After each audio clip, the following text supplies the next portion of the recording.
The theme of love is central to Twelfth Night, and Shakespeare presents it in all its various guises.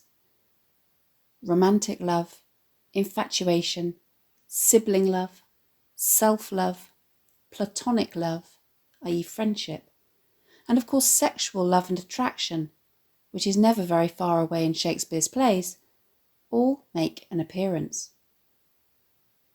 A lot of the comedy and intrigue in Twelfth Night revolve around the way in which much of this love is destined to remain unrequited or unreturned, involving not one but two love triangles, and the extremely inappropriate belief of a servant that his mistress is in love with him.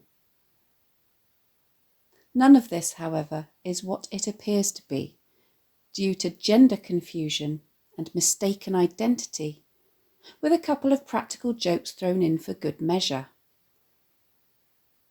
Because it is a comedy and not a tragedy, however, a happy ending is assured by the serendipitous arrival of Viola's identical twin Sebastian to marry Olivia, and Orsino's convenient transfer of his affections onto the newly unmasked Viola. Because this subject is such a large one, I'm going to cover it in 3 videos. In this first video, I'll focus my attention on the main plot, which is the love triangle between Orsino, Olivia and Cesario/Viola. In the second video, I'll focus on the subplot and the practical joke on Sir Andrew and Viola/Cesario, dreamed up by Sir Toby, which culminates in a ridiculous duel over the love of Olivia. I'll also take a look at the bawdy humour between Maria and Sir Toby, and how they bond over this and their shared love of practical jokes, which leads them to fall in love and get married, as well as the love underpinning friendship shown between Sebastian and Antonio. In the third video, I'll discuss the practical joke on Malvolio dreamed up by Maria, which exploits his self-love and ambition. The idea of love is introduced in the very first scene as we meet Orsino, Duke of Illyria, who believes himself to be hopelessly in love with Olivia, a lady who has already told him that he's got no chance of his feelings ever being returned. We find him moping at home in his palace, self-indulgently listening to music like a lovesick teenager in his bedroom. If music be the food of love, play on. Give me excess of it, that surfeiting the appetite may sicken and so die, he mourns.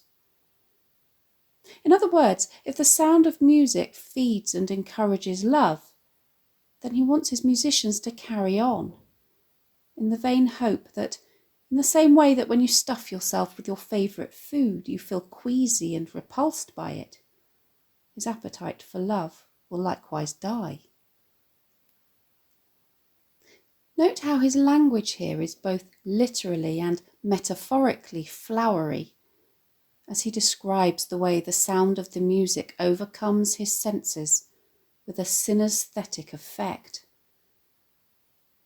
That strain again, it had a dying fall. Oh, it came o'er my ear like the sweet sound that breathes upon a bank of violets, stealing and giving odour. He suddenly, however, demands that the music be stopped, even as he has commanded it to continue. Enough, no more, declaring that 'tis not so sweet now as it was before. This should already be a warning sign for the audience that he is somewhat capricious in nature, changing his mind on a whim, and that his love for Olivia may be an infatuation which evaporates just as quickly as it overtakes him. In an apostrophe where he melodramatically and hyperbolically addresses the abstract spirit of love, He blames it for the music no longer sounding so sweet, complaining that it is quick and fresh, or is as keen and hungry as the sea, which, despite its enormous capacity, in the blink of an eye, indiscriminately debases and cheapens all it consumes, whatever its value or excellence. Naught enters there, of what validity and pitch soe'er, but falls into abasement and low price, even in a minute. He concludes this opening speech by declaring that there is nothing more imaginative than fancy or love. So full of shapes is fancy that it alone is high fantastical. Never was a truer word spoken.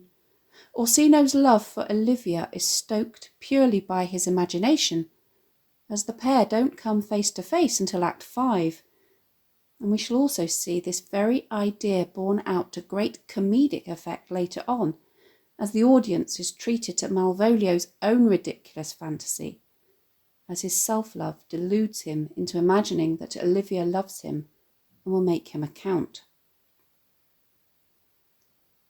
Attempts by Orsino's courtier, Curio, to distract him by getting him to go out hunting the hart, or deer, fail, as all he does is turn Curio's literal suggestion into a metaphor, likening himself to the hunter Actaeon of classical mythology, who surprised the goddess Diana while she was bathing. She was so embarrassed that he had seen her without any clothes on, that she immediately turned him into a stag, which was then hunted down and killed by Actaeon's own hunting dogs. That instant was I turned into a hart, and my desires, like fell and cruel hounds, ere since pursue me. Note how Orsino's simile here reveals him to be a very passive lover.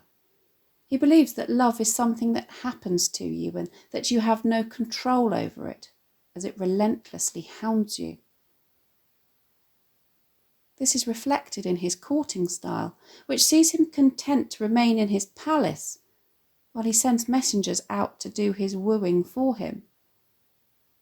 There is no risk that he'll make a grand gesture any time soon. It's interesting to observe that news of Olivia's intention to keep herself hidden from the world for 7 years, as she mourns her brother's death, only makes her more, rather than less, desirable in Orsino's eyes. If these are the ends to which she is prepared to go to honour her love for a mere sibling, what will she be like when she is struck by Cupid's gold-tipped arrow and actually falls in love, he wonders. Oh, she that hath a heart of that fine frame to pay this debt of love but to a brother, how will she love when the rich golden shaft hath killed the flock of all affections else that live in her? We begin to realise that he is actually more in love with the idea of being in love than with Olivia herself, as he places her on an impossibly high pedestal, and seems to take an almost perverse amount of enjoyment from the prospect of suffering for a love which is to remain unrequited for at least the next 7 years. Marriage for the noble classes in medieval times, as well as in the Elizabethan and Jacobean eras, was not about romantic love. It was instead arranged between families for political and financial purposes, and often young girls from noble families were married off to rich and powerful men who were much older than them. This lack of romantic love amongst the highest echelons of society left a gap in the market for the writers of medieval literature, and so the concept of courtly love was born.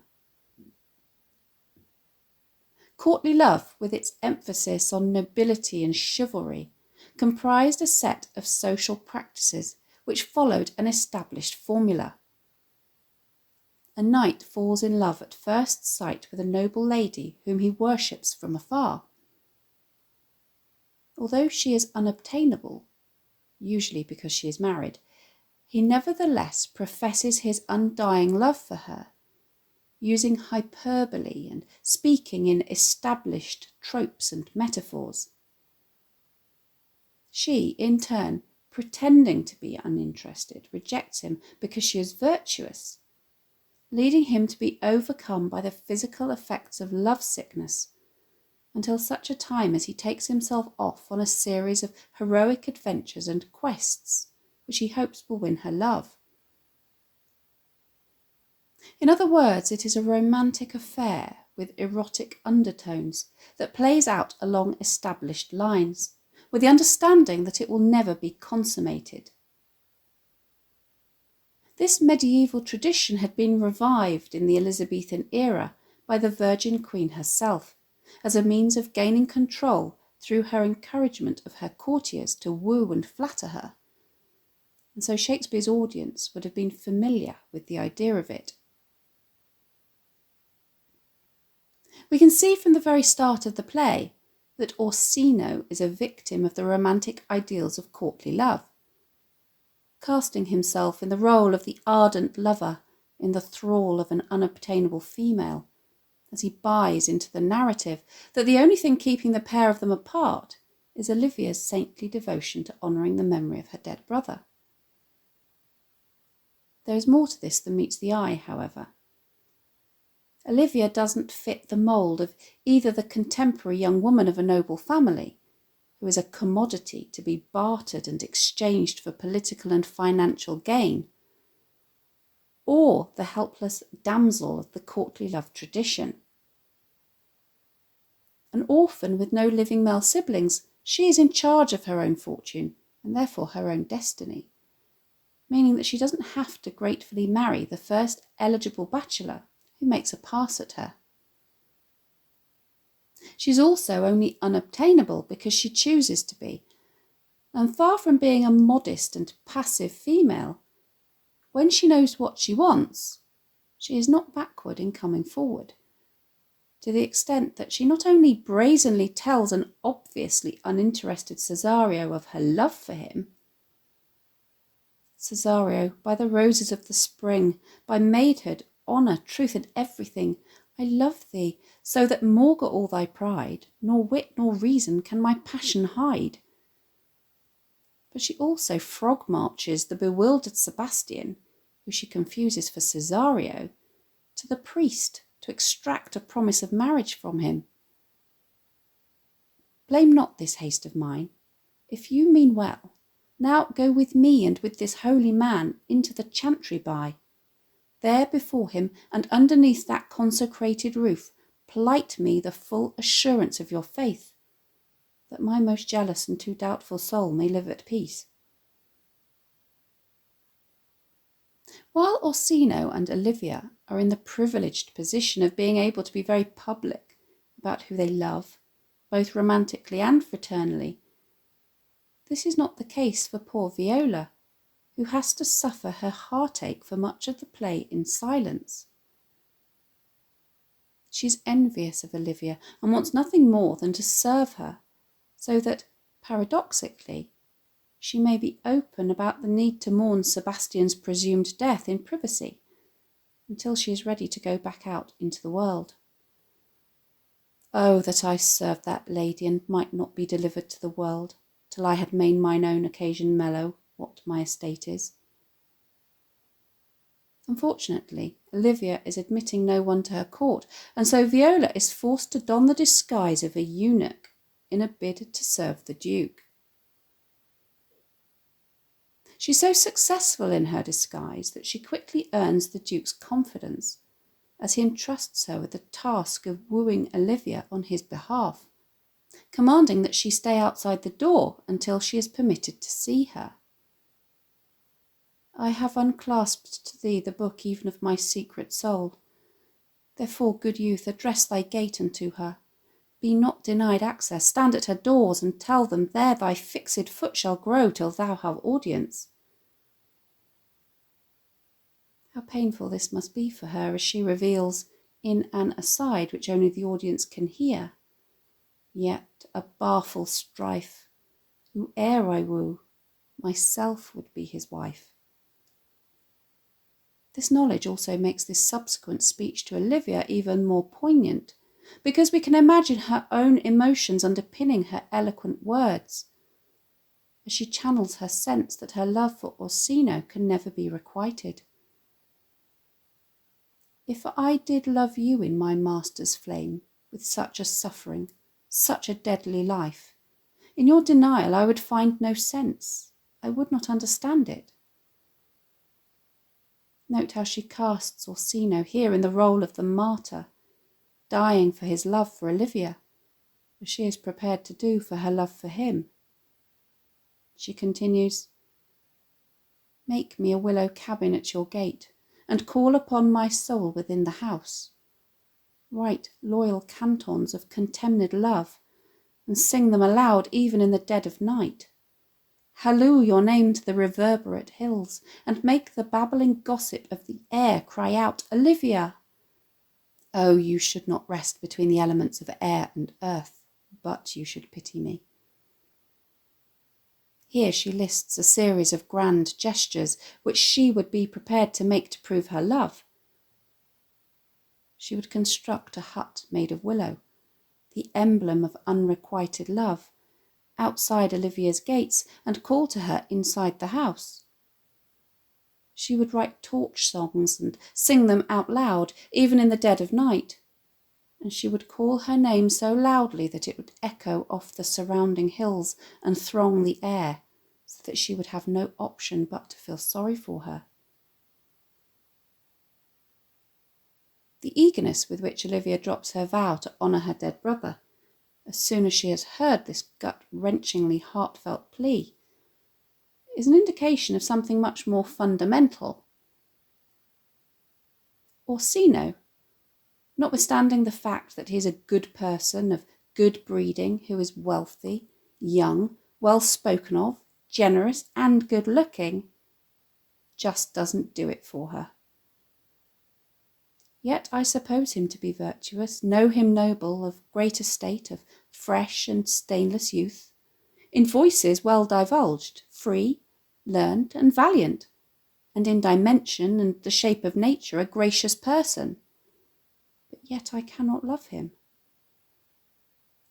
Her sending of the ring is enough to alert Viola to the impossible love triangle that has just come to be, although she is wise enough to realise that fixing it is beyond her abilities and that only time will sort out the muddle. My master loves her dearly, and I, poor monster, fond as much on him. And she, mistaken, seems to dote on me. What will become of this? As I am man, my state is desperate for my master's love. As I am woman, now alas the day, what thriftless sighs shall poor Olivia breathe? O time, thou must untangle this, not I. It is too hard a knot for me to untie. As we've seen from Olivia's behaviour, Orsino is not the only character who can be accused of being self-indulgent and capricious when it comes to matters of love. Note how, in comparison, Viola's love for Orsino remains constant, stoic, and pure throughout. In Act 2, Scene 4, Orsino guesses, from something that she says, that she is in love, and of course assumes that it is with a woman. To pass the time, he demands to know what she is like, and so, in an exchange which is heavy on dramatic irony, she describes the object of her affections with only the audience knowing that she is describing Orsino himself.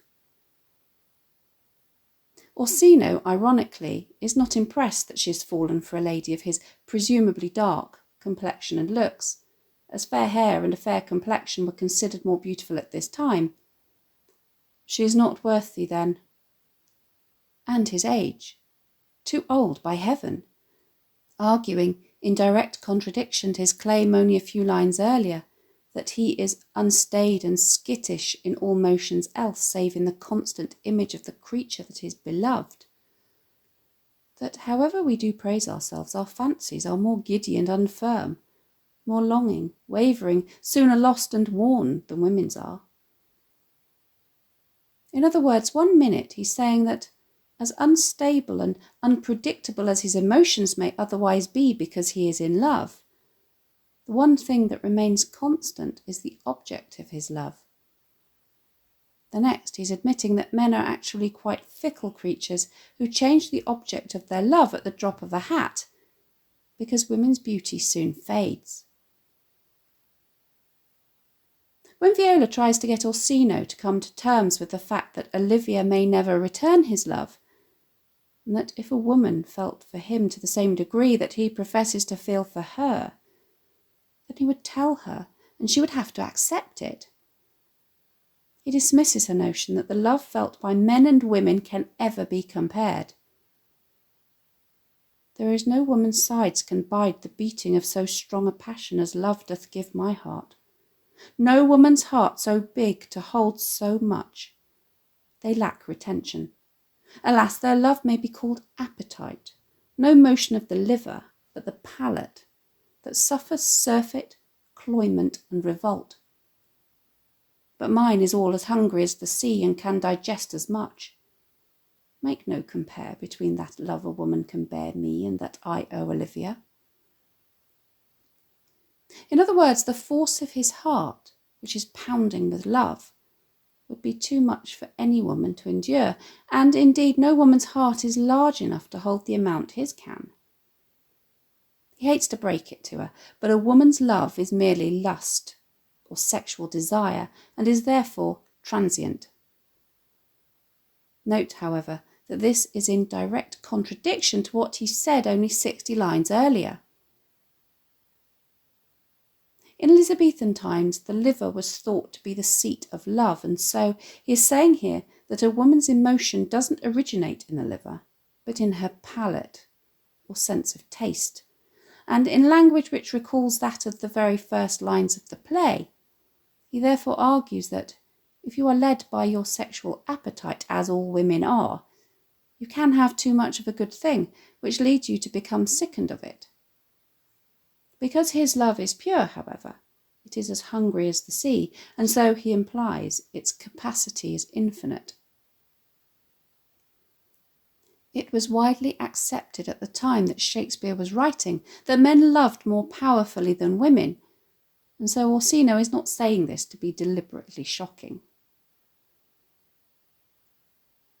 Viola, however, eloquently refutes his position, using the example that my father had a daughter loved a man, as it might be, perhaps, were I a woman, I should your lordship, to argue that she knows too well what love women to men may owe, and that, in faith, they are as true of heart as are we. She is, of course, talking about herself, and there is a real sense of pathos here and the dramatic irony, as she confesses her love for him, of which he is totally unaware. She never told her love, but let concealment, like a worm i' the bud, feed on her damask cheek. She pined in thought, and with a green and yellow melancholy she sat like Patience on a monument, smiling at grief. Was not this love indeed?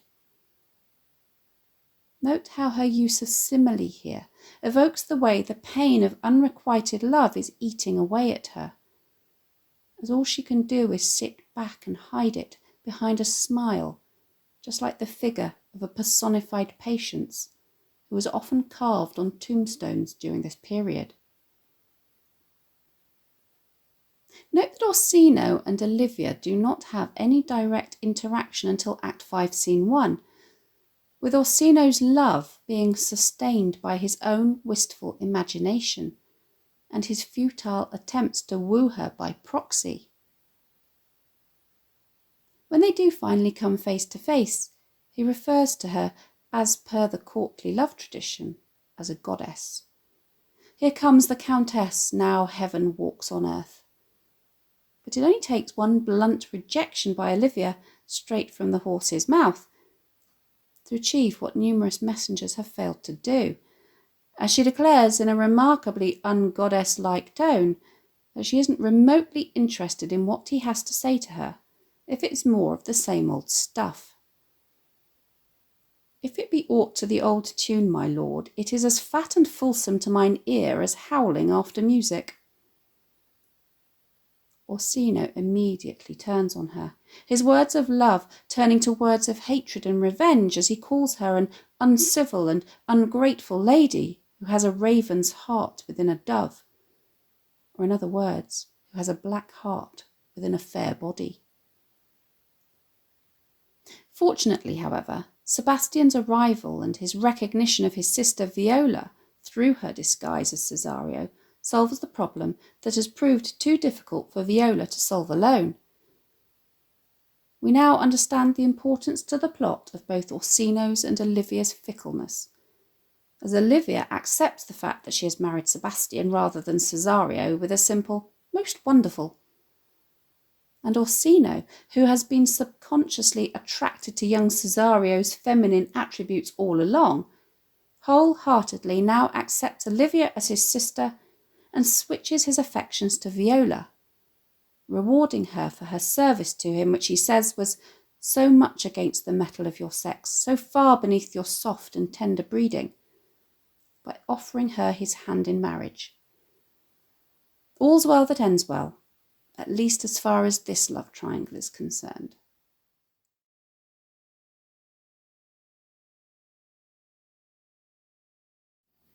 Thanks for watching. If you have any questions, please let me know in the comments section below, and I'll do my best to answer them. Don't forget to subscribe to my channel for more videos on English language topics and exam techniques, and English literature texts.